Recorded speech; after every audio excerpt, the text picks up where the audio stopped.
University of Hyderabad స్థాపించి ఈ సంవత్సరానికి కరెక్ట్గా 50 సంవత్సరాలు నిండుకున్నాయి. ఈ ప్రతిష్టాత్మకమైన యూనివర్సిటీ దేశంలోనే చాలా గొప్ప యూనివర్సిటీ. అన్ని ఆ, దేశంలో ఉన్న యూనివర్సిటీస్లలో టాప్ 10 ఉన్న యూనివర్సిటీ. ఈ యూనివర్సిటీని కాపాడుకోవడం కోసం మాత్రమే మేము ఈరోజు ఇక్కడ ప్రొటెస్ట్ చేయడానికి దిగాం.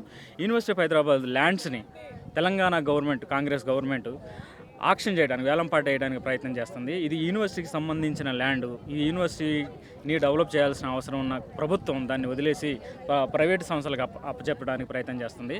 ఆ ప్రయత్నాన్ని ఎమ్మటే విరమించుకోవాలని మేము దళిత్ స్టూడెంట్స్ యూనియన్ డిమాండ్ చేస్తూ ఉంది. యూనివర్సిటీ ఆఫ్ హైదరాబాద్ క్యూఎస్ ర్యాంకింగ్స్లో కూడా తన చట్టా చాటుకున్నది. ఎందుకు అని అంటే ఇక్కడున్న క్వాలిటీ ఎడ్యుకేషను, అకాడమిక్స్లో జరిగే రీసెర్చ్ ఇవన్నీ కూడా దేశ అభివృద్ధికి, రాష్ట్ర అభివృద్ధికి ఉపయోగపడతాయి. అట్లాంటిది యూనివర్సిటీ ఆఫ్ హైదరాబాద్కు సంబంధించిన ఈ భూములను తీసుకొని ప్రైవేట్ సంస్థలకు అప్పచెప్పడం వల్ల ఈ యూనివర్సిటీలో ఉన్న డైవర్సిటీ దెబ్బతినే పరిస్థితి ఉన్నది. పర్యావరణం దెబ్బతింటుంది. ఇక్కడున్న చాలా అరుదైన జీవజాతులు ఉన్నాయి, వాటిని కాపాడుకోలేని పరిస్థితి ఉంటుంది. వీటన్నిటికీ కూడా సమాధానం అంటే